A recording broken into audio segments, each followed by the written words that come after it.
அனைவருக்கும் மாலை வணக்கம். ஸோ லைஃப் டிவைன்ல நம்ம புக் 2 சாப்டர் 14 பார்த்து கொண்டிருக்கின்றோம். அதன் தலைப்பு the origin and remedy of falsehood, error, wrong and evil. உலகத்தில் நாம் பார்க்கக்கூடிய பொய்மை, பிழை, தவறு, தீமை இவைகளினுடைய தோற்றம் என்ன, இதற்கு இவைகளுக்கான தீர்வு என்ன என்பது குறித்து பகவான் இந்த சாப்டர்ல விளக்குகின்றார். கடந்த செஷன்ல என்ன பார்த்தோம் என்றால் சற்று நினைவு கூறலாம். இதெல்லாம் எங்கிருந்து வருகின்றன, இதற்கு நிறைய சாத்தியக்கூறுகளை பகவான் விளக்குகின்றார். நாம் இருக்கக்கூடிய இந்த பிசிக்கல் பிளேன்,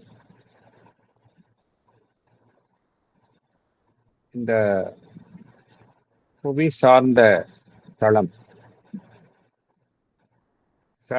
சட உலகு, இதை மேலே செல்லும் பொழுது அந்த சூட்சும உலகங்கள் இருக்கின்றன. இந்த எதிரான சக்திகள் எல்லாம் அந்த தளத்தில் இருக்கின்றன என்பது பாரம்பரியமாக கருதப்படும் கருத்தாக இருக்கின்றது. ஒரு பாரம்பரியமாக கருத்தில் கொண்ட ஒரு உண்மையாக அது இருக்கின்றது. இந்த தளங்கள்ல பார்த்தோம் அப்படின்னா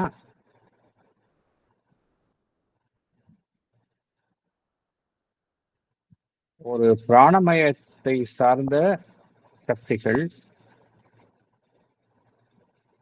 இருக்கின்றன. அவைகள் இந்த புவியில் செயல்படும் அதனுடன் தொடர்பான சக்திகளுக்கு ஒரு அடித்தளமாக இருக்கின்றன என்பதை காண முடிகின்றது.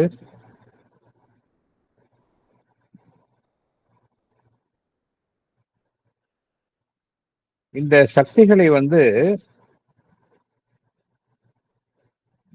சில அமானுஷ்ய வடிவங்கள், சூப்பர் பிசிக்கல் பீயிங்ஸ் தன்னுள்ளே கொண்டவர்களாக இருக்கின்றனர். இவர்கள் எல்லாமே பார்த்தோம் அப்படின்னா புவி தளத்துல இல்ல, சட உலகில் இல்ல, சூப்பர் பிசிக்கல் பிளேன்ல இவர்கள் எல்லாம் இருக்கின்றனர். அவர்கள் இந்த எதிரான சக்திகளை தன்னுள்ளே கொண்டவர்களாக இருக்கின்றனர்.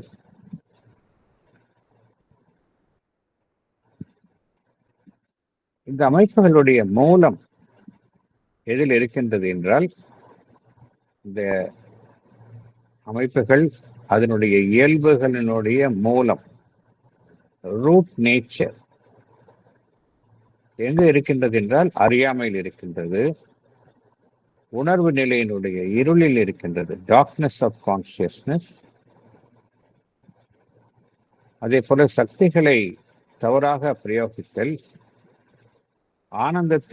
ஆனந்தத்தினுடைய வக்கிரமான ஒரு வெளிப்பாடு, perversity of delight, எவையெல்லாம் தீமைக்கும் காரணமாக இருக்கின்றனோ, தீமையை தோற்றுவிக்கின்றனவோ அவைகளிடம்தான் இந்த எதிரான அம்சங்களினுடைய மூலங்கள் இருக்கின்றன என்பது பார்த்தோம். இந்த சூப்ராபிசிக்கல் பிளேன், அதாவது புவி தளத்திற்கு மேலுள்ள தளத்தில் இருக்கக்கூடிய இந்த சக்திகள்லாம் என்ன செய்கின்றன என்றால்,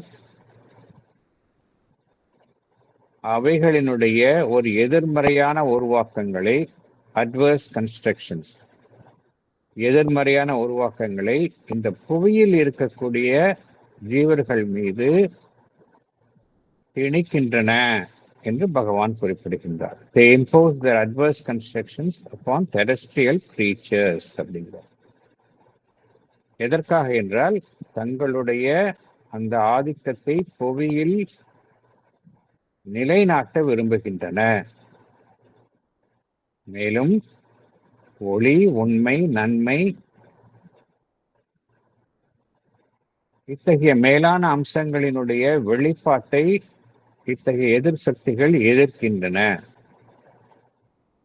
மனிதனுடைய ஆன்ம வளர்ச்சி, ஒரு இறை பேருணர்வை நோக்கிய ஆன்ம வளர்ச்சிக்கு இந்த சக்திகள் எதிராக செயல்படுகின்றன என்றெல்லாம் பார்த்தோம்.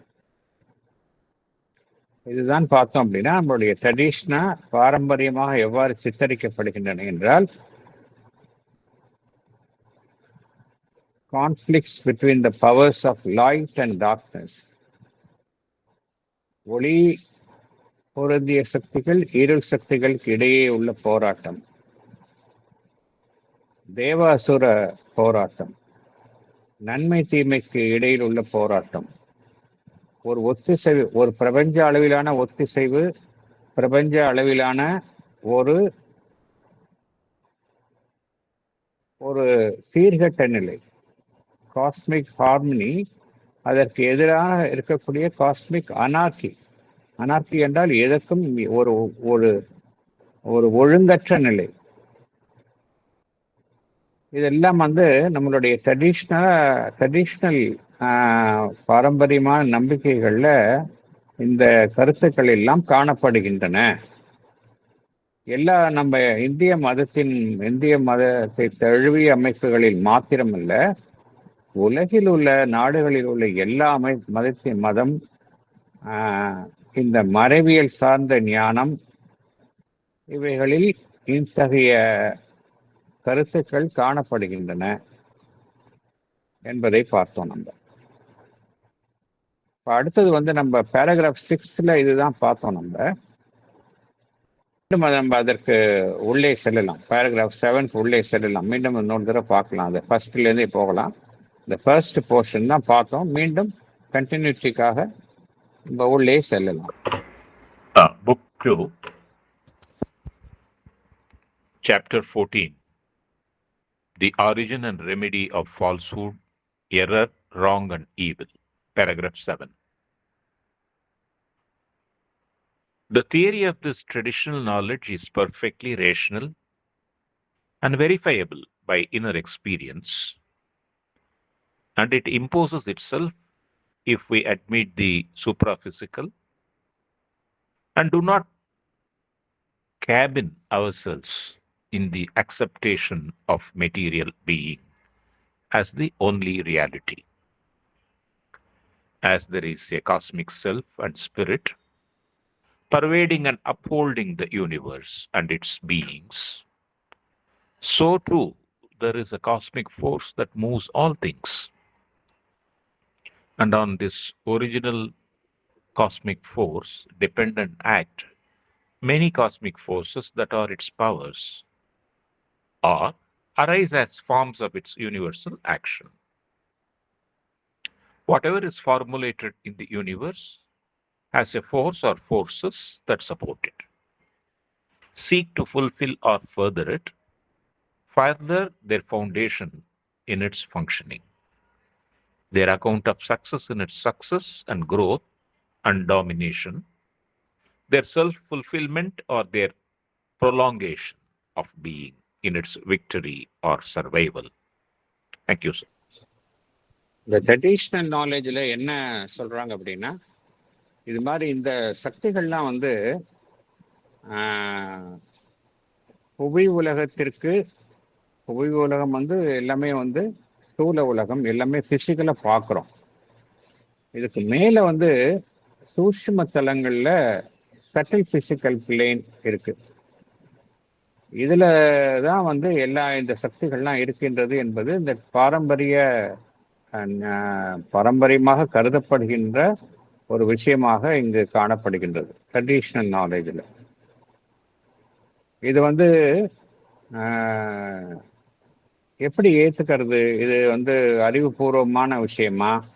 நம்ம என்ன சொல்லுவோம், நம்ம நேரில் பார்த்து ஃபிசிக்கலாக வெரிஃபை பண்ணாதானே இதெல்லாம் ஏற்றுக்க முடியும். ஆனால் இதெல்லாம் வந்து ஒரு காணா உலகங்கள், நமக்கு மேலுள்ள இந்த சட்டில் வேர்ல்ட்ஸில் இருக்குது அப்படின்னு சொல்கிறோம். அது எப்படி நம்மால் ஏற்றுக்கொள்ள முடியும்? இது அறிவுக்கு புறம்பாக இருக்கின்றதே அப்படிலாம் கேள்வி எழுகின்றது. ஆனால் இங்கு பகவான் ஸ்ரீ அரவிந்தர் என்ன சொல்கிறார் அப்படின்னா, இது வந்து பர்ஃபெக்ட்லி ரேஷ்னல் அப்படிங்கிறார். இது மிகவும் எப்படி நம்ம பிசிக்கலா ஒன்றை பார்த்து நம்ம காரண காரியத்தோட ஏற்றுக்கொள்கின்றோமோ அதே போல இதுவும் பெர்ஃபெக்ட்லி ரேஷனல் அப்படிங்கிறார்.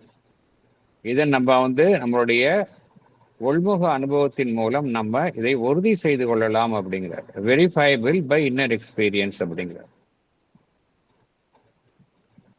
இதுக்கு என்ன ஒரு அடிப்படை அவசியம் என்னன்னா நம்ம நாம் கண்ணால பார்க்கக்கூடிய புலன்களை சார்ந்து இருக்கும் இந்த சட உலகம் அது ஒன்றுதான் மெய்மை, அது ஒன்றுதான் உண்மை, மற்றதெல்லாம் இல்லை பொய் அப்படின்னு நம்ம நினைக்க கூடாது அப்படிங்கிறார். அது மாதிரி நாமே ஒரு அறையில் கதவை தாழிட்டு சாத்தி கொண்டு வேற எதுவுமே இல்லை அப்படின்னு நம்ம நினைக்க கூடாது அப்படிங்கிறார். ஃபர்ஸ்ட் நம்ம இத்தகைய உலகங்கள் இருக்கின்றன என்பதை நாம் ஏற்றுக்கொள்ளணும் அப்படிங்கிறார். எப்படி ஒரு பிரபஞ்சம் தழுவிய ஒரு ஜீவன் இருக்கின்றதோ, காஸ்மிக் செல்ஃப், ஏன்னா இந்த டிவைன் அப்படிங்கிறது 3 தளங்கள்ல இருக்கு அப்படிங்கிறது நாம் தெரிஞ்ச விஷயம். ஒன்று, எல்லாம் கடந்த நிலையில் இருக்கக்கூடியது, டிரான்செண்டன்ட் ஸ்டேட், எல்லாத்துக்கும் பியாண்ட் எவ்ரிதிங். அடுத்தது எங்கும் வியாபித்துள்ள நிலை, அதுதான் காஸ்மிக் ஸ்டேட். ஒரே செல்ஃப் தான், டிரான்செண்டண்டா ஒரு செல்ஃப் இருக்கு. அடுத்தது காஸ்மிக் செல்ஃபாக இருக்கின்றது,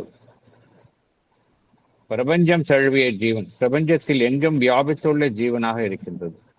அப்புறம் பிரபஞ்சத்திற்குள்ள ஒவ்வொன்றினுள்ளும் இருக்கக்கூடிய இந்த இம்மானன்ட் செல்ஃப்னு சொல்லுவாங்க. இண்டிவிஜுவலா இருக்கு 3 ஸ்டேட்டஸ்ல.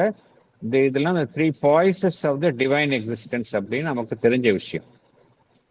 எப்படி பிரபஞ்ச ரீதியாக ஒரு அந்த ஆன்மன் இருக்கின்றது என்பதை ஏற்றுக்கொள்கின்றோமோ, காஸ்மிக் செல்ஃப் அண்ட் ஸ்பிரிட் அது எங்கும் வியாபித்துள்ளது, இந்த பிரபஞ்சத்தைக்கு அதுதான் ஆதரவு அளிக்கின்றது, அது இல்லைன்னா எதுவுமே இங்க இருக்க முடியாது, அதுதான் உண்மை.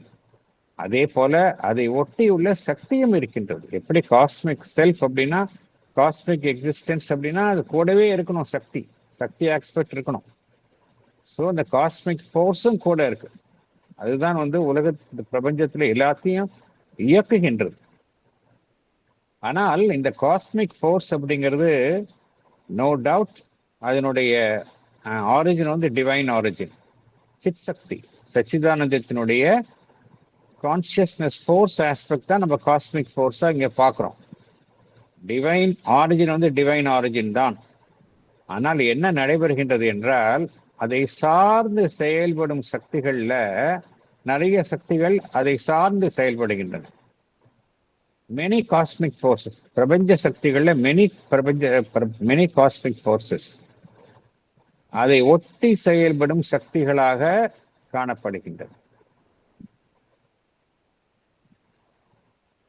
அதனால இந்த பிரபஞ்சத்துல எது எல்லாம் உருவாக்கப்படுகின்றதோ, whatever is formulated in the universe, simple, இந்த பிரபஞ்சத்துல அது நல்லதா இருந்தாலும் சரி கெட்டதா இருந்தாலும் சரி, எதெல்லாம் உருவாக்கப்படுகின்றதோ காணப்படுகின்றதோ அதுக்கு பின்னாடி ஒரு ஃபோர்ஸ் இருக்கு.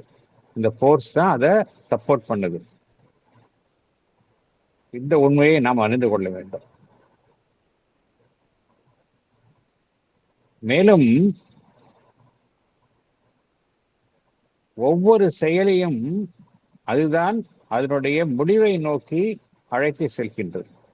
இந்த பிரபஞ்சத்தில் நடக்கக்கூடிய ஒவ்வொரு செயலையும் அதனுடைய முடிவை நோக்கி அழைத்து செல்வது இந்த சக்தி தான்.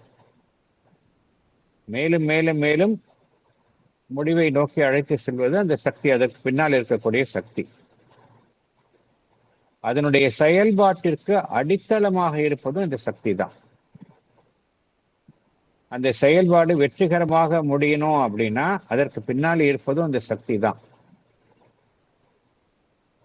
அந்த செயல்பாட்டின் மூலமாகத்தான் இந்த சக்தி என்ன செய்கின்றது, தன்னைத்தானே தன்னிறைவு காண்கின்றது, செல்ஃப் ஃபுல்ஃபில்மெண்ட் காண்கின்றது.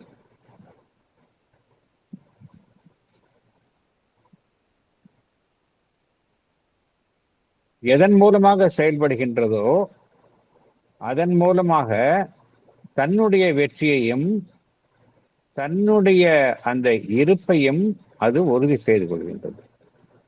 இதைத்தான் என்ன அர்த்தம் அப்படின்னா, இந்த பிரபஞ்சத்துல எல்லா விஷயத்துக்கும் பின்னாடி ஒரு சக்தி ஆஸ்பெக்ட் இருக்கு, எல்லாத்துக்கும் பின்னாடி இருக்கு அப்படிங்கிறார். ஸோ இந்த சக்தி ஆஸ்பெக்ட் எதை ஒட்டி செயல்படுது அப்படின்னா, காஸ்மிக் ஃபோர்ஸ். எப்படி காஸ்மிக் செல்ஃப் இருக்கோ, காஸ்மிக் எக்ஸிஸ்டன்ஸ் இருக்கோ, அதே போல காஸ்மிக் ஃபோர்ஸ் இருக்கு. அதுதான் எல்லாத்துக்கும் பின்னாடி இருக்கு அப்படிங்கிறாரு. இது ஒரு பேசிக் கான்செப்டா சொல்றாரு. இப்ப அடுத்து இதுல இருந்து எப்படி இந்த ஈவில், இதை சார்ந்த சக்திகள்லாம் உருவாகின்றது என்பதை பகவான் எக்ஸ்பிளைன் பண்றாரு. நம்ம அதுக்குள்ள போகலாம். As there are powers of knowledge or forces of the light, so there are powers of ignorance and tenebrous forces of the darkness, whose work is to prolong the reign of ignorance and inconscience. As there are forces of truth, so there are forces that live by the falsehood and support it and work for its victory. As there are powers whose life is intimately bound up with the existence, the idea, and the impulse of good, so there are forces whose life is bound up with the existence and the idea and the impulse of evil. Thank you. The entire universe இந்த உலகத்துல எல்லா செயல்பாட்டுக்கு பின்னாடி இந்த சக்தி aspect இருக்கு அப்படிங்கறத பார்த்தோம். Cosmic force இருக்கு அப்படின்னு பார்த்தோம். இந்த காஸ்மிக் ஃபோர்ஸ் ஒட்டி செயல்படக்கூடிய எண்ணற்ற சக்திகள் இருக்கு அப்படிங்கிறதையும் பார்த்தோம். எல்லாமே எல்லா செயலுக்கு பின்னாடி, எல்லா ஆக்ஷனுக்கு பின்னாடி இந்த ஏதோ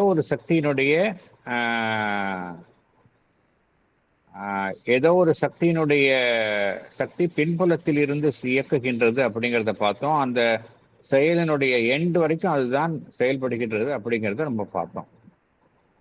இப்ப இங்க எப்படி அடுத்த கேள்வி என்ன எழுகின்றது என்றால், எப்படி இங்க எதிர்மறையான சக்திகள்லாம் உருவாகிட்டது அப்படின்னு நம்ம கேள்வி எழுகின்றது. இதுக்கு ஆன்சர் நம்ம முதலே நம்ம பார்த்துருக்கோம். பகவான் என்ன சொல்லியிருக்கார் அப்படின்னா, எப்ப இந்த டிவைன் மேனிஃபெஸ்டேஷன், இறைவனுடைய வெளிப்பாடு தோன்றியதோ, அப்பொழுதே இந்த எதிர் சக்திகள்லாம் தோன்றியதை போல நாம் உணர்கின்றோம். அது எப்படி என்றால், எல்லா விதமான நேர்மறையான அம்சங்களுக்கும் ஒரு எதிர்மறையான அம்சங்கள் தோன்றுகின்றன. அதாவது ஒரு நேர்மறையான அம்சங்கள் உருவாகும் பொழுது அதனுடைய எதிர்மறையான அம்சங்களினுடைய சாத்தியக்கூறும் கூடவே உருவாகின்றது அப்படிங்கிறார். பாசிபிலிட்டிஸ். எப்படி ட்ரூத் அண்ட் குட், அதுதான் ட்ரூத் அண்ட் குட் தான் அப்சல்யூட்ஸ். ஆரம்பத்திலிருந்தே இருக்குது. அதுதான். அது எப்ப வருதோ அதன் உடனேயே என்ன நடைபெறுகின்றது? ஃபால்ஸ்ஹுட் அண்ட் ஈவில், பொய்மையும் தீமையும் அதற்கான பாசிபிலிட்டி உருவாகுகின்றது அப்படிங்கிறார். அதற்கான சாத்தியக்கூறும் கூடவே உருவாகி, அதுதான் பிரபஞ்ச நியதி அப்படிங்கிறார். அதற்கான பாசிபிலிட்டிஸும் கூடவே உருவாகின்றது அப்படிங்கிறார். இந்த பாசிபிலிட்டிஸ் எப்படின்னா, சாத்தியக்கூறுகள் எப்படின்னா, சாத்தியக்கூறுகள் அப்படிங்கிற நிலையிலேயே நின்று விடாது. அந்த சாத்தியக்கூறுகள் பாசிபிலிட்டிஸ் என்ன ஆகும் அப்படின்னா ரியாலிட்டிஸா மாறிடும். அது தன்னை சாத்தியக்கூறுகள் என்ன செய்யும் என்றால், தங்களை உண்மையாகவே வெளிப்படுத்தும் அப்படிங்கிறார். எதை நம்ம சாத்தியக்கூறாக நம் மனதில் கொள்கின்றோமோ அது என்ன செய்யும்? அது உண்மையாகவே தன்னை வெளிப்படுத்தும் அப்படிங்கிறார். அதனால்தான் எல்லா விதமான நேர்மறையான சக்திகளுக்கும் கூடவே எதிர்மறையான சக்திகளினுடைய சாத்தியக்கூறுகள் தோன்றுகின்றன. Once possibility is conceivable, it ultimately becomes a reality அப்படிங்கிறார். அது உண்மையாகிடும் அப்படிங்கிறார். இதுதான் பிரபஞ்ச நியதி அப்படிங்கிறார். இது ஏன் அப்படி அப்படிங்கிறது அது எவல்யூஷனரி பிரின்சிபல்ல அப்படித்தான். அதுக்கு என்ன காரணம் நம்ம சொல்ல முடியாது. ஏன் இப்படி நடக்கணும் அதுக்கு காரணம் சொல்ல முடியாது. ஆனா அப்படித்தான். அதே போலத்தான் எப்படி இந்த காஸ்மிக் ஃபோர்ஸ் இப்படி உருவாகின்றதோ, காஸ்மிக் ஃபோர்ஸ்னா எப்படி? எல்லாமே நேர்மறையான விஷயங்கள்லாம் அதை ஒட்டிய சக்திகள். எதெல்லாம் நேர்மறையான விஷயங்களை ஒட்டிய சக்திகள்னு பார்த்தோம் அப்படின்னா, பவர்ஸ் ஆஃப் நாலேஜ், ஞானத்தை ஒட்டிய சக்திகள். ஃபோர்ஸஸ் ஆஃப் த லைட் அப்படிங்கிறார், ஒளியை தாங்கி வரும் சக்திகள். அதே போல இதற்கு எதிரான சக்திகளும் இருக்கின்றன அப்படிங்கிறார். பவர்ஸ் ஆஃப் இக்னோரன்ஸ், அறியாமையை ஒட்டி செயல்படும் சக்திகள். ஃபோர்ஸஸ் ஆஃப் த டார்க்னஸ் அப்படிங்கிறார். இதெல்லாம் செயல்படும் எதுக்காக அப்படின்னா, இந்த உலகத்துல உலகம் தோன்றியதுலேருந்து ஆரம்பத்துல எப்படி இருக்காருன்னா இக்னோரன்ஸ் தான் இருக்கு, இன்கான்சியன்ஸ் தான் இருக்கு. பிரபஞ்சத்துல பரிணாம வளர்ச்சி இல்லை, டிவைன் ஸ்டேட்டஸ்ல அன்மேனிஃபெஸ்ட் ஸ்டேட்டஸ்ல பார்த்தோம் அப்படின்னா சச்சிதானந்தம். மேனிஃபெஸ்ட் ஆகி இங்க இறக்கம், இன்வல்யூஷனரி ஸ்டேஜில் இறக்கம் கொள்கின்றது. இறக்கம் கொண்டு எந்த நிலைக்குள் தன்னை முற்றிலுமாக மறைத்துக் கொள்கின்றது என்றால் அறியாமை, உணர்வற்ற நிலை என்ற நிலைக்குள் அந்த சச்சிதானந்தம் தன்னை முழுமையாக மறைத்துக் கொள்கின்றது. ஸோ இந்த இக்னோரன்ஸ் அண்ட் இன்கான்சியன்ஸ் ஒரு டெம்பரரி ஃபினாமினன், எவல்யூஷன்ல ஒரு மிட் ஸ்டேஜ். ஆனா இதே நிலையில் இருக்காது, திருப்பி மேலே வந்துடும். ஆனால் இந்த சக்திகளினுடைய நோக்கம் என்னவாக இருக்கின்றன என்றால், to prolong the reign of ignorance and inconscience அப்படிங்கிறார். இந்த அறியாமை அந்த உணர்வற்ற நிலையினுடைய அந்த ஆட்சியை நீட்டிக்க செய்வதுதான் இந்த எதிர்மறையான சக்திகளினுடைய நோக்கமாக இருக்கின்றது அப்படிங்கிறார். எப்படி உண்மையை சார்ந்திருக்கும் சக்திகள் இருக்கின்றனவோ, ஃபோர்ஸஸ் ஆஃப் ட்ரூத் இருக்கின்றனவோ, அதே போல பொய்மையை நம்பி இருக்கக்கூடிய சக்திகளும் இருக்கின்றன அப்படிங்கிறார். Forces that live by the falsehood அப்படிங்கிறார், and that support it and work for its victory அப்படிங்கிறார். சக்திகள், பொய்மையை சார்ந்திருக்கும் சக்திகள் என்ன செய்கின்றன என்றால், பொய்மைகளின் அடிப்படையில் தான் அவைகளினுடைய இருப்பு அமைகின்றது. பொய்மையை ஆதரிக்கின்றன, பொய்மையினுடைய வெற்றிக்காக அவை வேலை செய்கின்றன. எப்படி வாழ்வினுடைய சக்திகள் இருக்கின்றனவோ, வாழ்வு, அந்த நன்மை, இவை ஒட்டி செயல்படும் சக்திகள் இருக்கின்றனவோ, அதே போல தீமையை ஒட்டி செயல்படும் சக்திகளும் இருக்கின்றன. ஆகையினால பகவான் என்ன கூறுகின்றார், எல்லாத்துக்கும் பேஸ் ஒரே சக்தி தான். ஆனா அந்த சக்தியில இது மாதிரி ஒரு எதிர்மறையான அம்சங்கள் சக்திகளும் தோன்றுகின்றன என்று பகவான் குறிப்பிடுகின்றார். அடுத்தது போலாம். Yes madam. வணக்கம் சார். சார், இப்போ சர்வம் பிரம்மம் அப்படின்னு சொல்லும் பொழுது இந்த சக்திகளோட ஆரிஜினும் அந்த சச்சிதானந்த கான்சியஸ், தட் இஸ் அந்த இறையிலேருந்தே வருது அப்படின்னு அர்த்தங்களா? எல்லாமே பேஸ் டிவைன் தான். பேஸ் டிவைன் தான். அதுக்கப்புறம் லேட்டர் ஆன் அந்த அந்த அபரேஷன் வருது. இந்த அபரேஷன் வருது. அதுதான் நீங்க கேட்ட கேள்விக்கு பதில் தான் கேட்ட கேள்விதான் அடிப்படை கேள்வி. எல்லாருக்கும் மனதில் தோன்ற கேள்வி, எல்லாமே டிவைன் தான் சொல்றோம், எப்படி இங்க இவ்வளவு தீமையும் நன்மையும் இருக்கு அப்படிங்கிறது தான கேள்வி. இதற்கு பதில் எப்படி அறியாமை இருக்கின்றது என்பதற்கான பதிலை நம்ம ப்ரீவியஸ் சாப்டர்ஸ்ல பார்த்தோம். எல்லாமே ஞானமாகத்தான் இருக்கணும். எப்படி நம்ம அறியாமையில் இருக்கிறோம் அப்படின்னா, அறியாமை அப்படிங்கிறது என்ன அர்த்தம் அப்படின்னா, எந்த இடத்துல நாலேஜ் கம்மியா இருக்கோ, ஞானம் என்பது எந்த இடத்துல குறைவாக காணப்படுகின்றதோ அந்த இடத்துல அறியாமை மேலோங்கி காணப்படுகின்றது. எப்படி ஒளி கம்மியாக இருக்கின்றதோ அங்க நிழலை பார்க்கிறோம் இல்லையா? ஒளி கம்மியா இருந்தா இருளை பார்க்கிறோம். எது பேஸ்? ஒளிதான் பேஸ். ஒளிதான் எப்பொழுதுமே இருக்கக்கூடியது. ஒளி இல்லாத இடத்துல இருள் இருக்கு, அவ்வளவுதான். இருள் ஃபண்டமெண்டல் ஃபீச்சர் கிடையாது. அதே போல அறியாமை என்பதும் ஃபண்டமெண்டல் ஃபீச்சர்ஸ் கிடையாது. அது ஒரு இடைப்பட்ட நிலை. மெல்ல மெல்ல அதிலிருந்து நாலேஜ் வருது. அதே போலதான் இந்த தீமையும் பொய்மையும் எப்படின்னா, தே ஆர் நாட் ஃபண்டமெண்டல். ட்ரூத்தும் குட்டும் தான் ஃபண்டமெண்டல். பிகாஸ் அது பிரம்மன், சச்சிதானந்தத்தை ஒட்டியது. அப்படின்னா இது எப்படி வந்தது அப்படின்னா, ஆரிஜின் அதுதான். அது இவல்யூஷன்ல வந்து என்ன, இவல்யூஷன் சச்சிதானந்தம் வந்து இந்த இரக்கம் கொண்டு அறியாமையிலும் உணர்வற்ற நிலையிலும் இரக்கம் கொள்கின்றது. இரக்கம் டிசென்ட் ஆகுது. டிசென்ட் ஆகும்போது என்ன நடைபெறுகின்றது என்றால், ஒருமை என்கின்ற அம்சத்திலிருந்து பன்மை என்கின்ற இந்த டிவிஷன் வந்துடுது. டிவிஷன் டிவைடட் ஸ்டேட்ல வந்துடுது. டிவைடட் ஸ்டேட் எங்க வருது அப்படின்னா, இங்க இந்த புவியில இறங்கும்போது மாத்திரம் இல்லை, அதுக்கு மேலேயே வந்துடுது. அதுக்கு மேலேயே லைஃப் பிளேன், மைண்ட் பிளேன் சொல்றோம் இல்லையா, அங்கேயே இந்த டிவிஷன்லாம் வந்துடுது. அந்த இடத்துலயே வந்து இந்த சக்திகள்லாம் உருவாகின்றன அப்படிங்கிறார். எப்ப வந்து டிவிஷன் வந்துடுதோ அப்பவே வந்து அறியாமை வந்திருக்கின்றது. இன்கான்சியன்ஸினுடைய ஆரம்பம் அங்கேயே ஆரம்பித்து விடுகின்றது. அங்கேயே அந்த தளங்கள்லேயே இத்தகைய எதிர்மறையான சக்திகளினுடைய தோற்றம் ஆரம்பிக்கின்றது. பின்பு என்ன நடைபெறுகின்றது என்றால், இங்க கீழே அறியாமை இன்கான்சியன்ஸ்ல இருந்து மேலே எவல்யூஷன் பிரின்சிபல் வரும்பொழுது எகெயின் அதை ஒட்டி செயல்படும் பொய்மை தீமைகளுக்கு மேலே மேலே ஆல்ரெடி இருக்கக்கூடிய அந்த தீமையும் பொய்மையும் ஆதரவு அளிக்கின்றன. அப்படிதான் உருவாகின்றது அப்படிங்கிறார். ஆனா பேஸ் வந்து டிவைன் தான். அந்த வெளிப்பாட்டு மேனிஃபெஸ்ட் ஆகும் பொழுது இதெல்லாம் நடைபெறுகின்றது. இது எப்ப போகும் அப்படின்னா, எப்ப இக்னோரன்ஸும் இன்கான்சியன்ஸும் நம்ம விட்டு போகுதோ அப்ப இதெல்லாம் போயிடும்.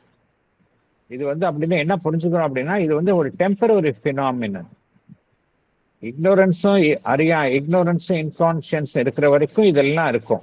அதுதான் இதனுடைய ரூட் வந்து அங்கதான் இருக்கு. Ignorance and inconscience. ஒன்ஸ் நம்மளுடைய கான்சியஸ்னஸ் வந்து உயர்ந்து நம்ம டிவிசிவ் கான்சியஸ்னஸ் வந்து கான்சியஸ்னஸ் ஆஃப் ஒன்னஸ், ஒருமை உணர்வு நிலை, அதாவது இந்த சுப்ராமெண்டல் கான்சியஸ்னஸ் தான் அது பாசிபிள். அந்த நிலையை எட்டும் பொழுது இதெல்லாம் இல்லாமல் போய்விடும் அப்படிங்கிறார். பேஸ் எல்லாத்துக்கும் பேஸ் பிரம்மன் தான், அதுல ஒன்றும் சந்தேகம் கிடையாது. Thank you sir. அதாவது ஒன்னஸ்ல இருந்து அந்த பிரிவினைங்கிறது மல்டிபிளிசிட்டி உருவாகும் பொழுது இந்த சக்திகளும் உருவாகும். Thank you sir. அப்போ ஒரு சிம்பிள் நாலேஜ் என்ன, சிம்பிளா ஒரே ஒரு உதாரணம். எது பேசிக்கா இருக்கு? லைட்டு தானே பேசிக்கா இருக்கு. சன்லைட் தானே பேசிக்கா இருக்கு. பூமி வந்து இந்த பக்கம் திரும்புறதுனால இருள பாக்குறோம். அதர்வைஸ் சன்லைட் தான் பேஸ், லைட்டு தானே பேஸ், லைட்டு தானே ஆரிஜின். டார்க்னஸ் வந்து ஒரு டெம்பரரி பினாமினன். ஒன்ஸ் அது லைட்டுக்கு எக்ஸ்போஸ் ஆனோன்னா டார்க்னஸ் போயிடுது. அதே போலதான் இதெல்லாம் இந்த ஃபால்ஸ்ஹுட் அண்ட் ஈவில் வந்து டெம்பரரி பினாமினன். ஒன்ஸ் இக்னோரன்ஸும் இன்கான்சியன்ஸும் போயிடுச்சு அப்படின்னா இதுவும் போயிடும் அப்படிங்கிறார். சார் ஒன் மோர் டவுட்டுங்க சார். சொல்லுங்க. அப்போ அந்த ஓவர்மைண்ட் லெவல்லே பிரிவினைங்கிறது ஏற்படுறது அப்படின்னா, அப்ப இந்த சக்திகள் வந்து அதுக்கு கீழே வருது, அந்த லெவல்லையுமே இது உருவாகுது? அதுக்கு கீழே தான் வருது. அதுக்கு கீழே இருக்கக்கூடிய லைஃப் பிளேன் அண்ட் மைண்ட் பிளேன்ல தான் வருது அப்படிங்கிறார்.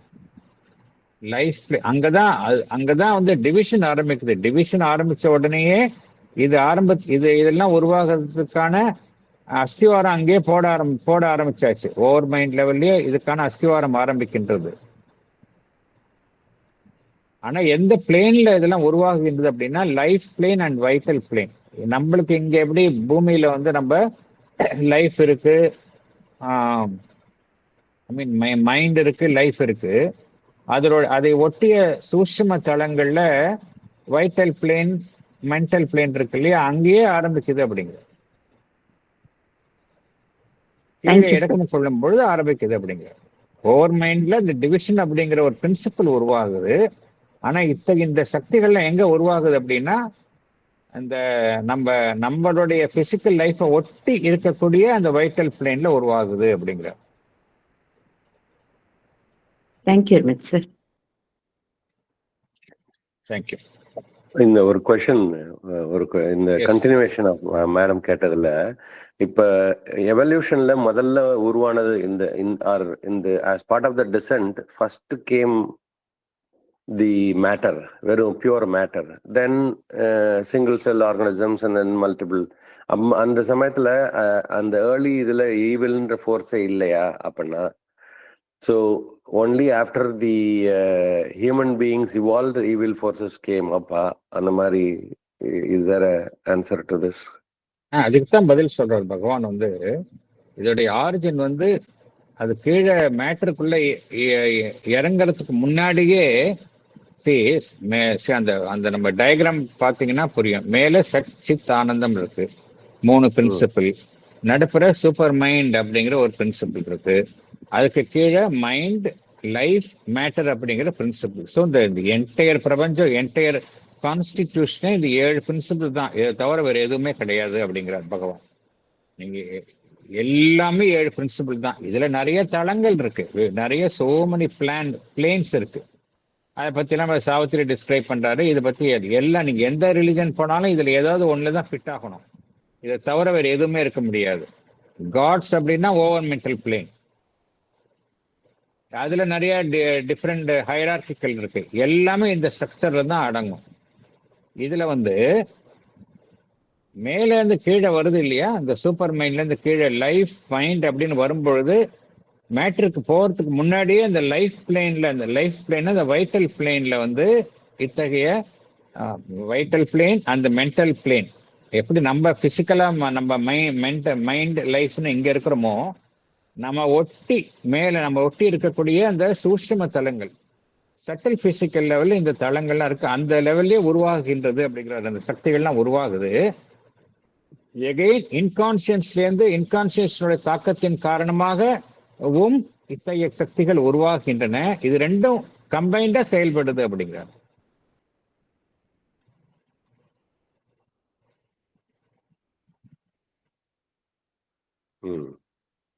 இதுக்கு இதனுடைய விளக்கம் பார்க்கணும் அப்படின்னா நான் காமிக்கிறேன் உங்களுக்கு. இதோடைய பேராகிராஃப் 5ல பகவான் ரொம்ப அழகா அதை பத்தி எல்லாம் சொல்றாரு. பேராகிராஃப் 5ல என்ன சொல்றாரு அப்படின்னா,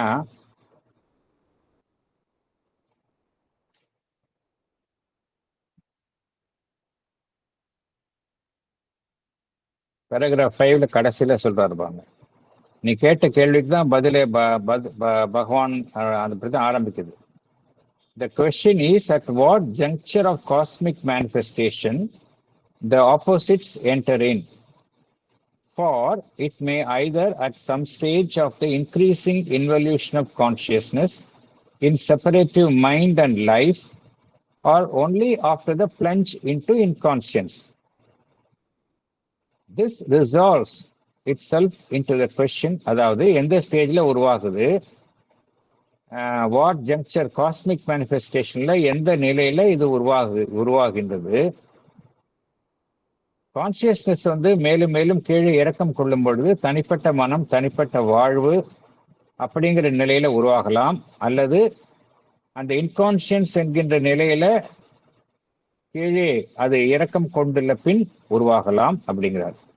This resolves itself into the question whether falsehood, error, wrong and evil exist originally in the mental and vital planes and are native to mind and life. அப்படின்னா என்ன அர்த்தம்? அப்படின்னா இந்த நம்ம பார்க்கக்கூடிய எதிர்மறையான விஷயங்கள்லாம் நமக்கு மேல இருக்கக்கூடிய மைண்ட், மென்டல், வைட்டல் பிளேன்லயே அது அங்கதான் இருக்குதா,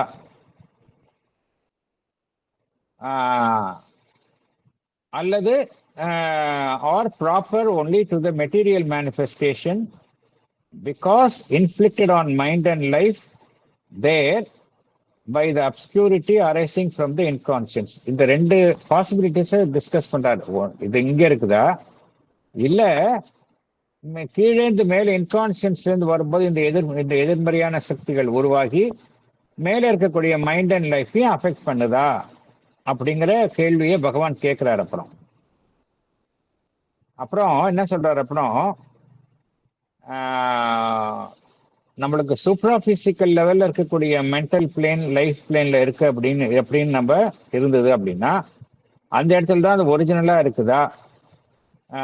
அந்த நிறைய சாத்தியக்கூறுகளை சொல்றாரு. அந்த இடத்துல ஒரிஜினலா இருக்குதா, அல்லது நம்ம கீழே இருக்கக்கூடிய நிலையில காணப்பட்டு அதனுடைய நீட்டிப்பாக மேல்தளத்தில் காணப்படுகின்றதா? அப்படிலாம் பகவான் நிறைய சாத்தியக்கூறுகளை சொல்றார். அப்புறம் சொல்லிட்டு அடுத்த பார்த்த 6வது பேராகிராஃப்ல அழகா பதில் சொல்றார். என்ன சொல்றார் அப்படின்னா, it was for a long time held by the human mind as a traditional knowledge that when we go beyond the material plane, these things are found to exist there also in the worlds beyond us. நம்மளுடைய புவி உலக்கு சட உலகுக்கு மேல போனோம்னா இந்த சக்திகள்லாம் இருக்கின்றது அப்படிங்கிறார். இதெல்லாம் அப்புறம் இன்னொரு கருத்தையும் சொல்றார். These are in these planes of supraphysical experience, powers and forms of vital mind and life that seem to be the pre-physical foundation of the discordant, defective or perverse forms and powers of life mind, life force, which we find in the terrestrial existence. அப்படின்னு கிளீனா சொல்லிடுறார். இங்க நம்ம என்னென்ன பர்வர்ஷன்ஸ் எல்லாம் பார்க்கிறோமோ இந்த உலகத்துல அதோடைய pre physical foundation, முந்தைய அஸ்திவாரம் மேலேயே இருக்கு. எங்க மேல இருக்கக்கூடிய லைஃப் பிளேன் வைட்டல் பிளேன்ல இருக்கு அப்படிங்கிறார். ஸோ இது இன்கான்சியன்ஸ்லேருந்து மாத்திரம் வரல அப்படிங்கிறத கிளாரிஃபை பண்றாரு. இப்ப நீ கேட்ட கேள்விக்கு இதுல I think he has clarified your window. அதாவது 5வது பேராகிராஃப்னா கடைசியில வருது, 6வது பேராகிராஃப் ஆரம்பத்துல இதனுடைய எக்ஸ்பிளனேஷன் பகவான் கொடுத்திருக்காரு. It is this truth of the cosmic invisible that was symbolized in the ancient belief of a struggle between the powers of light and darkness, good and evil, for the possession of the world and the government of the life of man. This was the significance of the contest between the Vedic gods and their opponents, sons of darkness and division, figured in a later tradition as Titan and giant and demon, Asura, Rakshasa, Pishacha. The same tradition is found in Zoroastrian double principle and the later Semitic opposition of God and his angels on the one side and Satan and his hosts on the other. Invisible personalities and powers that draw man to the divine light and truth and good, or lure him into subjection to the undivine principle of darkness and falsehood and evil. Cosmic invisible அப்படிங்கிறது எல்லா ட்ரெடிஷன்லையும் இது காணப்படுகின்றது. இதுதான் நம்ம தேவாசுர யுத்தம் அப்படிங்கிறோம், powers of light and darkness அப்படிங்கிறோம், குட் அண்ட் ஈவில். எதுக்கு அப்படின்னா இந்த உலகத்தை யார் வசம் வைத்துக் கொள்வது அப்படிங்கிறதுல தான் அதுல போட்டி. இந்த உலகத்தை யார் வசம் வைத்துக் கொள்வது அப்படிங்கிறது தான் போட்டி. அப்படின்னா என்ன அர்த்தம் அப்படின்னா, இந்த பிசிக்கல் வேர்ல்டு அப்படிங்கிறது வெறும் மனிதனுடைய அறிவு, வெறும் மெட்டீரியல் ஆப்ஜெக்ட்ஸ், அது மூலமாக மாத்திரம் இந்த உலகம் ஆளப்படுவது இல்லை. இந்த உலகத்திற்கு மேல் உள்ள வெவ்வேறு தளங்களிலிருந்தனுடைய சக்திகளினுடைய ஒரு தலையீடு, குறுக்கீடு தொடர்ந்து நடைபெற்று கொண்டே இருக்கின்றது. அதுல இந்த நம்ம மனிதர்கள் செயல்பாடுகள் எல்லாமே வெறும் கருவிகள் தான். நிறைய சக்திகள் செயல்பட்டு கொண்டிருக்கின்றது. இதை எப்படி அறிந்து கொள்ள முடியும் அப்படின்னா, பகவான் அடுத்த பேராகிராஃப்ல சொல்றாரு, as long as we live on our surface being, நம்ம இது புரிஞ்சுக்க முடியாது. But once you go into your subliminal self, you will understand அப்படிங்கிறாரு. நம்மால வந்து நம்ம வீழ்த்தி கொள்ள முடியும். மதர் அதான் சொல்றாங்க, ஸ்டெப்பிங் பேக் அப்படின்னு சொல்றாங்க. ஈவன் நம்ம செய்யற ஒவ்வொரு காரியமும் பார்த்தோம் அப்படின்னா இதோட லிங்க் ஆயிருக்கும். ஃபார் எக்ஸாம்பிள், நம்ம வந்து ஒரு கோபமா ஒருத்தங்கள்ட்ட பேசுறோம் அப்படின்னா அது ப்ராம்ப்டிங் வந்து நம்ம நினைச்சிட்டு இருக்கிறோம் நம்ம, பட் அதுக்கு பின்னாடி வேற ஒரு சக்தியினுடைய ஈடுபாடு இருக்கு. If you lose our calmness, நம்மளுடைய நிலை குலைந்து இருக்கிறோம் அப்படின்னா அதுக்கு எப்ப நான் நிறைய பேர் வந்து பொசசிவா பிஹேவ் பண்ணுவாங்க, உணர்ச்சி வசப்படுவாங்க, என்ன செய்யறதுன்னு தெரியாது, அந்த சமயத்துல அப்படி செயல்பட்டுருவாங்க. இது எல்லாம் பார்த்தோம் அப்படின்னா இந்த சக்திகளினுடைய செயல்பாட்டுகளின் காரணமாகத்தான் இது எல்லா செயல்பாடுகளும் நடைபெற்று கொண்டிருக்கின்றது. இதுல இந்த போராட்டம் இருக்கின்றது அப்படிங்கிறார். ஒளி பொருந்திய சக்திகள், இருள் சக்திகள், இதற்கிடையே போராட்டம். நல்ல சக்திகள், தீய சக்திகள், இவைகளுக்கிடையே போராட்டம். யார் இந்த உலகத்தை தன் வசம் வைத்துக் கொள்வது? யார் மனிதனுடைய வாழ்வை நடத்துவது? மனிதனுடைய வாழ்வினுடைய முக்கியமாக யார் நடத்துவது அப்படி? Government of the life of man நல்ல சக்திகளின் வசம் இருப்பதா, தீய சக்திகளின் வசம் இருப்பதா அப்படிங்கிறது. Even the Vedic gods at their opponents, sons of darkness and division அப்படிங்கிறார் பகவான். இந்த இருள் சக்திகளினுடைய அமைப்புகள் இதெல்லாமே பார்த்தோம் அப்படின்னா அந்த ராட்சச சக்திகள், அசுர சக்திகள், பைசாச சக்திகள் அப்படின்னு இது எல்லாமே வந்து இந்த நெகட்டிவ் ஃபோர்ஸஸ்னுடைய வெவ்வேறு டிஸ்கிரிப்ஷன்ஸ் தான் அப்படிங்கிறார். இது வந்து எல்லா ரிலிஜன்லையும் ஃபாலோ பண்றாங்க. ஃபார் எக்ஸாம்பிள், இந்த ஜொராஸ்ட்ரியன் பிரின்சிபல் பார்த்தோம் அப்படின்னா அங்க வந்து ஜொராஸ்ட்ரியன்னா ஜூஸ், அதுல வந்து டபுள் பிரின்சிபல் அப்படிங்கிறாங்க. அங்கேயும் பார்த்தோன்னா டிவைன் அப்படிம்பாங்க, அப்புறம் அஹிர்மான் அப்படிம்பாங்க. படிச்சிருக்கோம் ஏற்கனவே லைஃப் டிவைன்ல. அஹிர்மான் அப்படிங்கிறது டெவில் மாதிரி, divine opposite force. Zoroastrian double principle. ஜூஸினுடைய ரிலிஜன்லையும் இந்த நல்ல சக்திகள், தீய சக்திகள் இருக்கு. அப்புறம் later the Semitic opposition of God and angels. செமெட்டிக்னா கிறிஸ்டியன் ரிலிஜன் அப்படின்னு சொல்றோம் நம்ம. அங்கேயும் வந்து God and is angels on one side and Satan. Christian religion, Muslim religion, இதெல்லாம் செமெட்டிக் ரிலிஜன்ஸ் சொல்லுவோம் நம்ம. இங்கேயும் பார்த்தோம் அப்படின்னா கடவுள் இறை சக்திகள் ஒரு பக்கம் இருக்கு, இன்னொரு பக்கம் இந்த சாத்தான் என்கின்ற எதிர் சக்திகள் இருக்கின்றது. இதெல்லாம் வந்து இன்விசிபிள் பர்சனாலிட்டிஸ் அண்ட் பவர்ஸ் அப்படிங்கிறார் பகவான். இதெல்லாம் நம்ம கண்ணுக்கு தெரியாமல் செயல்படும் சக்திகள். அப்புறம் பகவான் என்ன கூறுகின்றார், இதெல்லாம் என்ன செய்யும் அப்படின்னா நல்லதுக்கு அழைச்சிட்டு போற மாதிரி அவனை ஏமாத்தி நல்லதுக்கு அழைச்சிட்டு போவோம். சம்டைம்ஸ் நல்ல இந்த கண்ணுக்கு தெரியாத சக்திகள் வந்து நன்மைக்கும் அழைச்சிட்டு போவோம், தீமைக்கும் அழைச்சிட்டு போவோம் அப்படிங்கிறார்.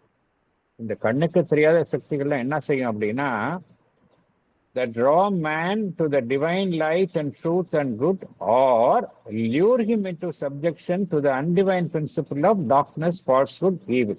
ரெண்டையும் செய்யும் அப்படிங்கிறார் பகவான். கண்ணுக்கு தெரியாத சக்திகள் வந்து, ஏன்னா நல்ல சக்திகளும் இருக்கு, அதுல நல்ல சக்திகள் உங்களை நம்ம நல்ல விஷயத்துக்கு அழைச்சிட்டு போவோம், தீமையான சக்திகள் தீமையான விஷயத்துக்கு அழைச்சிட்டு போவோம் அப்படிங்கிறார். ஸோ இதுதான் இப்படிதான் இந்த சக்திகள்லாம் செயல்படுகின்றது அப்படிங்கிறாரு. மோஸ்ட்லி என்ன அறிகின்றோம் என்றால் இதெல்லாம் வந்து இந்த புவிசார் விஷயங்கள்ல புவிக்கு மேல இருக்கக்கூடிய அந்த subtle physical plane, vital plane, mental plane, அங்க இருந்து செயல்படக்கூடிய சக்திகளாக காணப்படுகின்றன என்று பகவான் குறிப்பிடுகின்றார். Sorry. Modern thought is aware of no invisible forces other than those revealed or constructed by science. It does not believe that nature is capable of creating any other beings than those around us in the physical world: men, beasts, birds, reptiles, fishes, insects, germs, and animalculae. But if there are invisible cosmic forces, physical in their nature that act upon the body of inanimate objects, there is no valid reason why there should not be invisible cosmic forces, mental and vital in their nature, that act upon his mind and his life force. Thank you. நம்ம ஏற்கனவே பார்த்தோம். இந்த இந்த சக்திகள் இது குறித்த கருத்துக்கள் எல்லாம் தே ஆர் பெர்ஃபெக்ட்லி ரேஷனல் அப்படின்னு பகவான் ஏற்கனவே சொல்லியிருக்காரு. இதை புரிஞ்சுக்கலாம். ஒரு மனிதன் வந்து நமக்கு உள்ள போனோம் அப்படின்னா வெறும் சர்ஃபேஸ் மைண்ட்ல இல்லாம ஒன்ஸ் உள்ள போனோம்னா இந்த விஷயங்கள்லாம் உண்மை அப்படிங்கிறத புரிஞ்சுக்கலாம். ரேஷனல் அப்படிங்கிற மாடர்ன் மைண்ட்ல வந்து இந்த கண்ணுக்கு புலப்படாத சக்திகள் அதனுடைய அது இருப்பதை வந்து மாடர்ன் மைண்ட் சயின்ஸ் வந்து ஏற்றுக்கொள்வது இல்லை.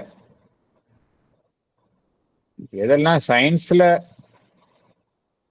இன்விசிபிள் ஃபோர்ஸஸ் அப்படின்னு காணப்படுகின்றதோ அதை தான் ஏற்றுக்குது. ஃபார் எக்ஸாம்பிள் சயின்டிஃபிக்கா கிராவிடேஷனல் ஃபோர்ஸ் அப்படிங்கிறத ஏற்றுக்கிறோம், மேக்னெட்டிக் ஃபோர்ஸ் அப்படிங்கிறத ஏற்றுக்கிறோம், யூவி ரேடியேஷன் அப்படிங்கிறத ஏற்றுக்கிறோம்.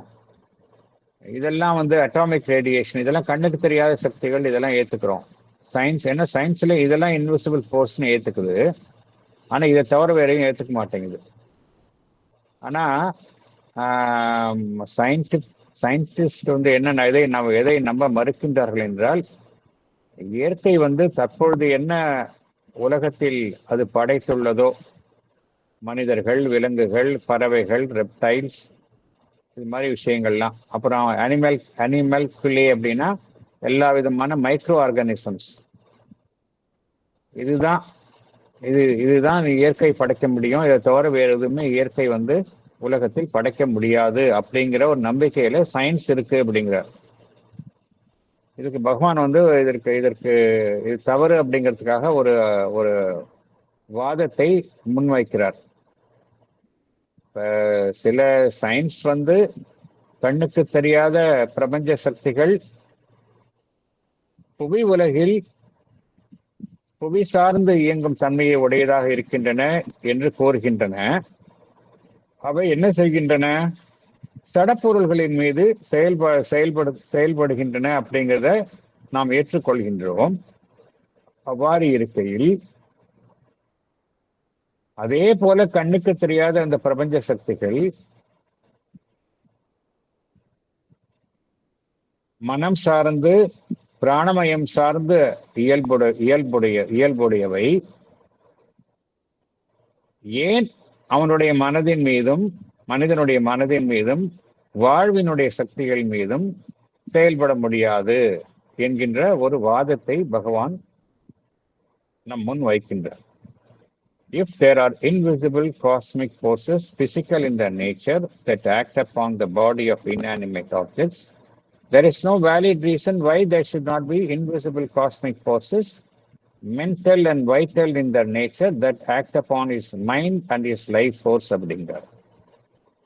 இப்போ சயின்டிஃபிக்காக நம்ம எல்லா விதமான விஷயங்கள்லாம் ஒத்துக்கிறோம். கிராவிடேஷன் ஃபோர்ஸ், மேக்னெட்டிக் ஃபோர்ஸ் எல்லாம் ஒத்துக்கிறோம். அதே போல இந்த சக்திகளும் நம்மளுடைய மனதின் மீதும் பிராணமயத்தின் மீதும் வாழ்வின் மீதும் செயல்படுவது என்பதுதான் உண்மை அப்படிங்கிறார். நம்ம இதை ஏற்றுக்கொள்ளத்தான் வேணும் அப்படிங்கிறார்.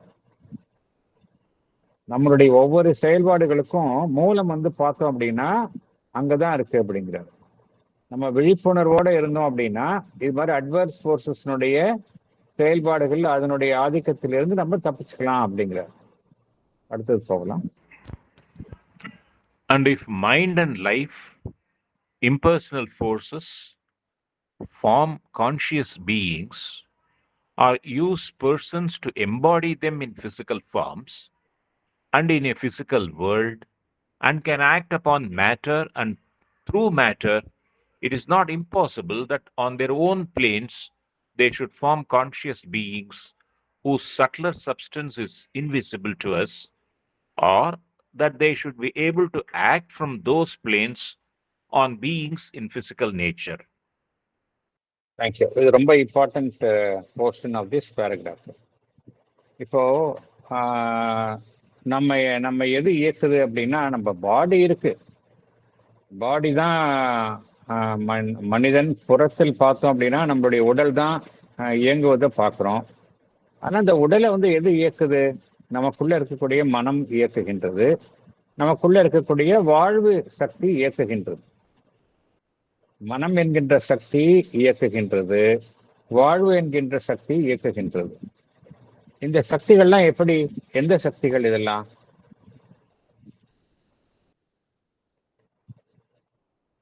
இம்பர்சனல் ஃபோர்ஸஸ் அப்படிங்கிறார். இந்த சக்திகள்லாம் இம்பர்சனல் ஃபோர்ஸஸ்.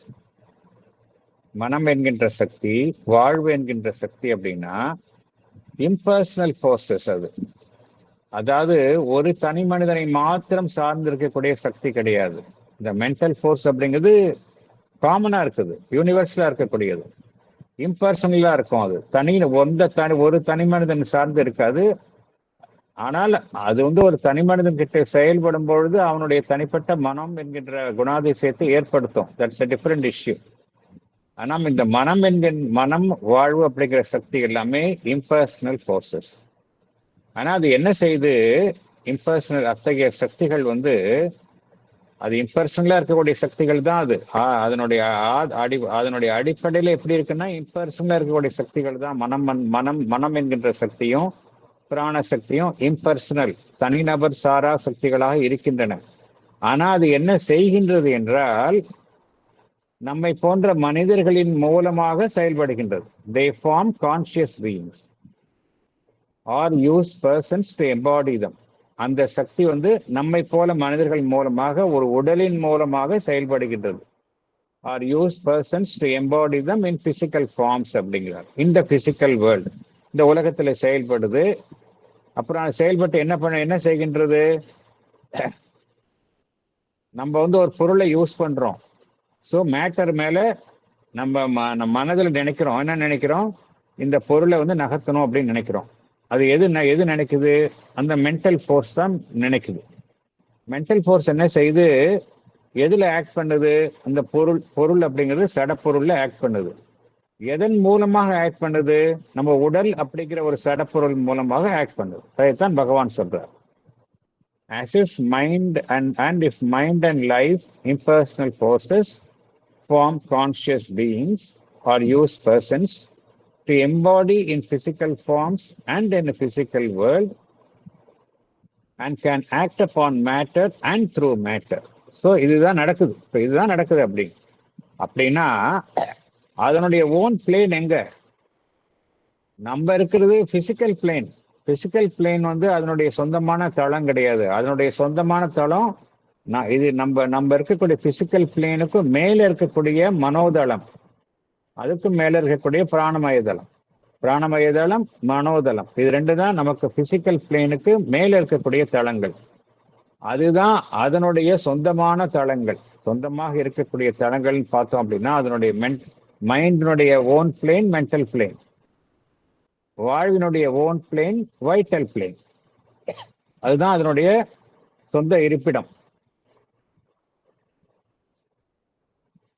பிசிக்கல் பிளேன்ல நம்மளை போல உடல் அப்படிங்கிற ஒரு அமைப்பு மூலமா செயல்படுது. அப்படின்னா அதனுடைய சொந்த தளத்துல என்ன பண்ணும்? அங்கேயும் கான்சியஸ் பீயிங்ஸ் அது உருவாக்கும். ஆனா அந்த சப்ஸ்டன்ஸ், இங்க உடல் வந்து ஸ்தூல சப்ஸ்டன்ஸ்ல இருக்கு, அங்க இருக்கிற சப்ஸ்டன்ஸ் சட்டிலா இருக்கும். அதான் வித்தியாசம், கண்ணுக்கு தெரியாது. கீழே வந்து கான்சியஸ் உடல், பிசிக்கல் வேர்ல்டுல உடல் என்கின்ற இந்த ஸ்தூல அமைப்பின் மூலமாக செயல்படுகின்றது. மேல வந்து அதனுடைய சொந்தமான தளத்துல எப்படி செயல்படுது அப்படின்னா சூட்சும பொருள்களின் மூலமாக உருவான ஒரு அமைப்பின் மூலம் செயல்படுகின்றது அப்படிங்கிறார். They should form conscious beings whose subtler substance is invisible to us. நம்ம கண்ணுக்கு தெரியாது. அது மாத்திரம் இல்ல, or that they should be able to act from those planes. அந்த தளத்தில் இருந்து அது செயல்படும். யார் மீது என்றால் நம்மை போல இந்த பிசிக்கல் பிளேன்ல இருக்கக்கூடிய மனிதர்களின் மீது செயல்படும் அப்படிங்கிறார். This is a truth. ஆனா இது வந்து எந்த உண்மையை அறிந்து கொள்ளணும் அப்படின்னா நம்ம வந்து அந்த நம்மளுடைய உள்ஜீவன்ல இருந்தால் தான் இந்த உண்மைகளை அறிந்து கொள்ள முடியும். சயின்டிஃபிக்கா பார்த்தா இதை சயின்டிஃபிக் மைண்ட் மூலமா இதை நம்மால் அறிந்து கொள்ள முடியாது. ஆனால் இதுதான் உண்மை. Whatever reality or mythical unreality we may attach to the traditional figures of past human belief or experience, they would then be representations of things that are true in principle. In that case, the first source of good and evil would be not in terrestrial life or in the evolution from the inconscience, but in life itself. Their source would be supraphysical, and they would be reflected here from a larger supraphysical nature. Thank you. நம்மளுடைய மைத்தாலஜியில இதை பத்தி நிறைய அசுரர்கள், தேவர்கள், ராட்சசர்கள் நிறைய படிச்சிருக்கோம். அதெல்லாம் உண்மை அப்படிங்கிறார் Bhagavan. Whatever reality or mythical unreality, நம்ம அதை வந்து வெறும் ஒரு மைத்தாலஜி அப்படின்னு அது உண்மை அல்ல அப்படின்னு நினைக்கலாம், இல்லை அது உண்மைன்னு நினைக்கலாம். நீ என்ன நினைச்சாலும் இந்த என்ன அப்படின்னா இது எதை இந்த இந்த இந்த விஷயங்கள்லாம் வந்து எதை பிரதிநிதித்துவம் படுத்துகின்றன அப்படின்னா, ஏதோ ஒரு உண்மையான ஒரு விஷயம் இருக்கு, ஒரு உண்மையான ஒரு விதி இருக்கின்றது.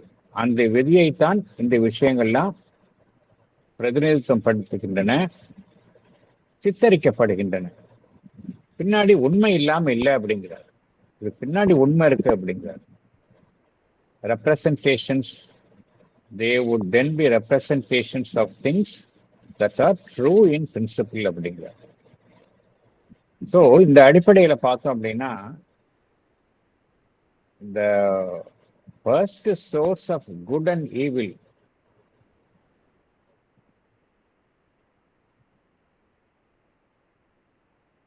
எங்க இருக்கு அப்படின்னா, இந்த புவிசார் வாழ்வுல இல்லை. அது மாத்திரம் இல்ல, இந்த உணர்வற்ற நிலையிலிருந்து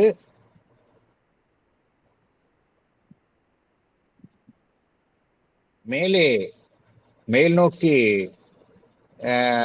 காணும் இயக்கமாக மேல் நோக்கி இயங்கும் அந்த பரிணாம வளர்ச்சியினுடைய இயக்கத்திலும் இல்லை. எங்க இருக்கு அப்படின்னா, இன் லைஃப் இட் செல்ஃப். அதாவது இன் லைஃப் இட் செல்ஃப்னா என்ன அர்த்தம்? அந்த பிராணமய சக்திகளை தான் அதனுடைய ஆரிஜின் அப்படிங்கிறார். In life it self. Life it self அப்படின்னா நம்ம இருக்கக்கூடிய இந்த லைஃப் அப்படின்னு கிடையாது. இந்த லைஃப்பும் அதுவும் லிங்க். நம்ம இருக்கக்கூடிய லைஃப் வந்து அதனுடைய ஆரிஜின் வந்து பார்த்தோம் அப்படின்னா, நம்மளுடைய வைட்டல் பிளேன் மேல இருக்கு, அதுதான் அதனுடைய ஆரிஜின். ஏற்கனவே ப்ரீவியஸ் இதில் பார்த்தோம். அதோடைய பிசிக்கல் எம்பாடிமெண்ட்டாக தான் நம்ம இருக்கிறோம். ஸோ இதனுடைய ஆரிஜின் எங்க இருக்கு அப்படின்னா, இந்த லைஃப் பிளேன்ல தான் இருக்கு. லைஃப் பிளேன் அப்படிங்கிறது இந்த பிசிக்கல் பிளேனுக்கு மேல இருக்கக்கூடிய பிளேன், தளம். ஸோ பகவான் என்ன கூறுகின்றார்? இதனுடைய மூலம் எங்க இருக்கு அப்படின்னா சூப்ராபிசிக்கல் அப்படிங்கிறார். தர் சோர்ஸ் வுட் பி சூப்ராபிசிக்கல் அப்படிங்கிறார்.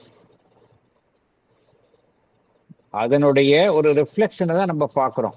இங்கே புவியில நம்ம பார்க்கறது எல்லாமே they would be reflected here from a larger supraphysical nature அப்படிங்கிறார். ஸோ இதுதான் உண்மை.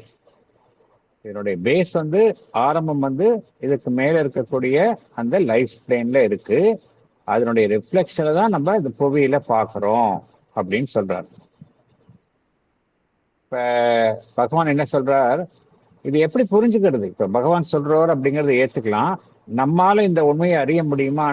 அறிய முடியும் அப்படிங்கிறார். அறிய முடியும். நம்ம வந்து இந்த மதர் சொல்ற மாதிரி இந்த ஸ்டெப்பிங் பேக் அப்படின்னு பார்த்தோம் அப்படின்னா, சில சமயம் நம்ம ரொம்ப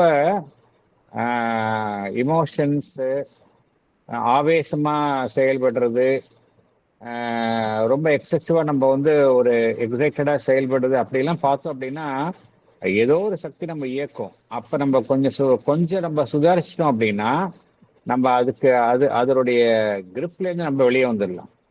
அதை பத்தி தான் அடுத்த இதுல சொல்றார். பேராகிராஃப் 8ல நம்ம பகவான் சொல்றார். அதையும் பார்த்துடலாம் நம்ம. Paragraph 8.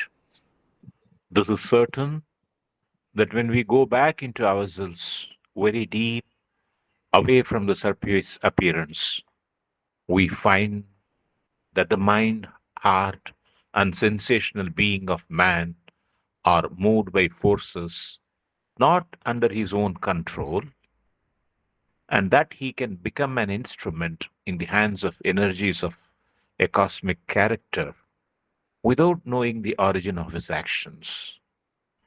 It is by stepping back from the physical surface into his inner being and subliminal consciousness that he becomes directly aware of them and is able to know directly and deal with their action upon him.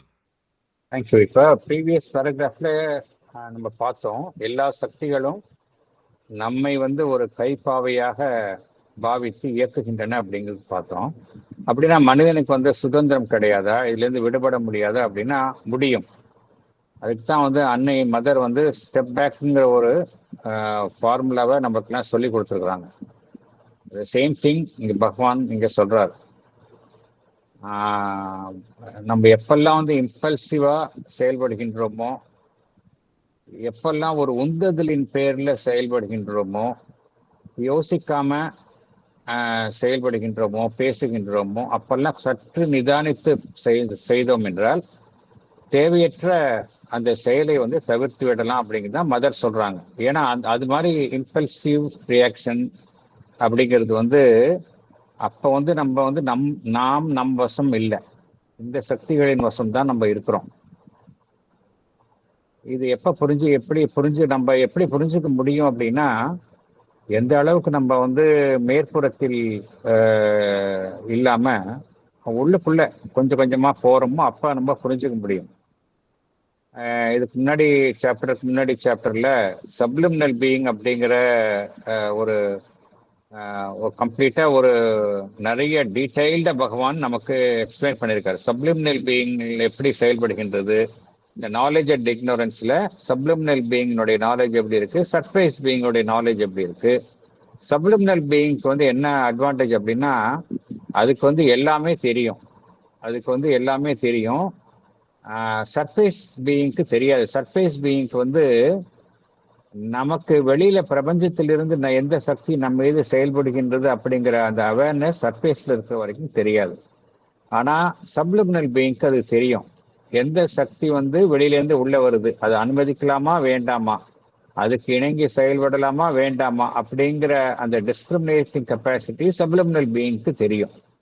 அதனால்தான் இங்க பகவான் சொல்றார், நம்ம உள்ள போகணும் அப்படிங்கிறார். we should go back into ourselves very deep away from the surface experience அப்படிங்கிறாரு.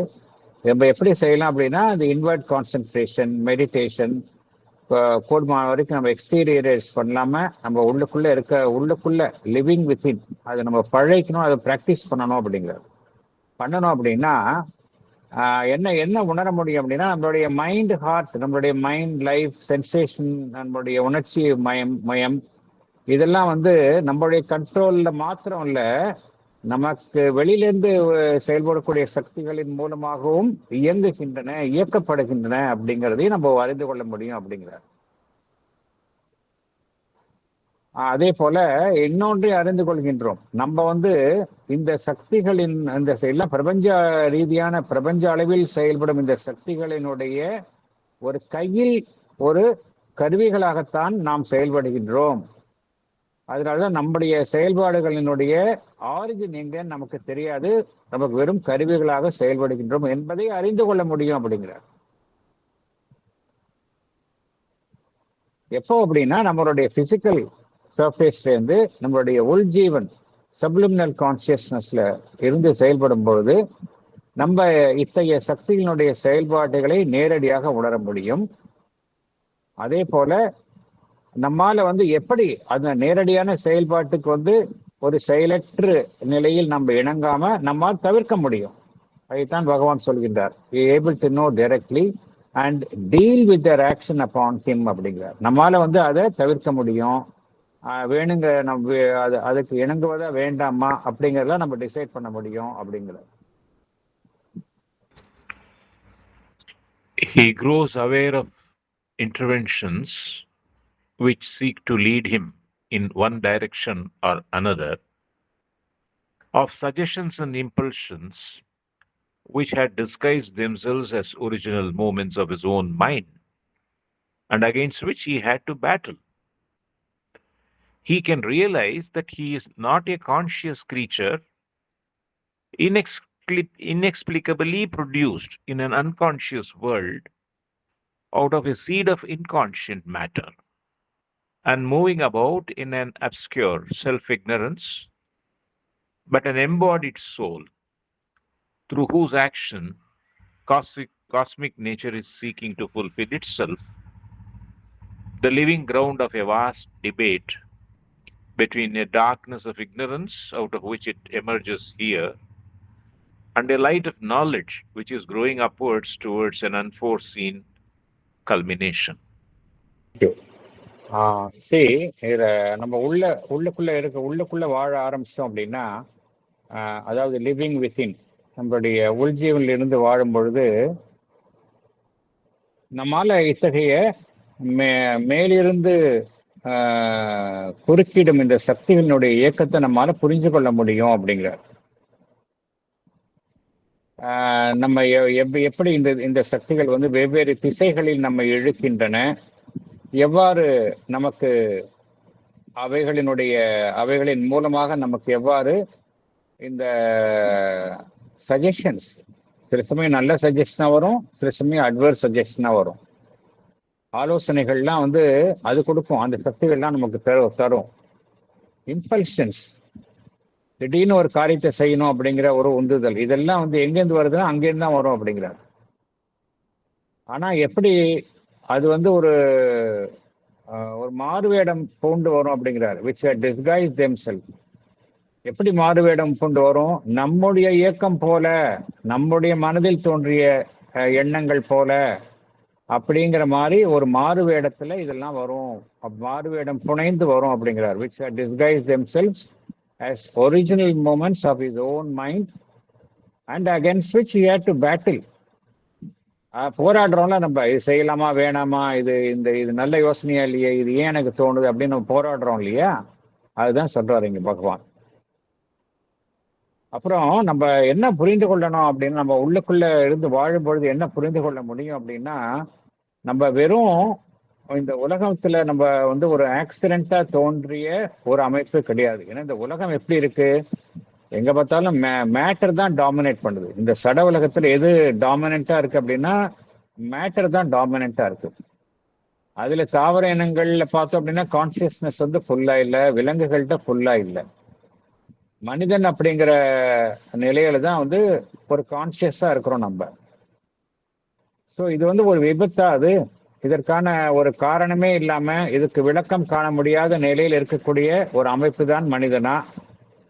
இதெல்லாம் எங்க பார்த்தாலும் இன்கான்ஸ்டன்டா இருக்கு. அதுல ஏதோ ஒரு விபத்து போல தோன்றிய ஒரு அமைப்பு தான் மனிதனா?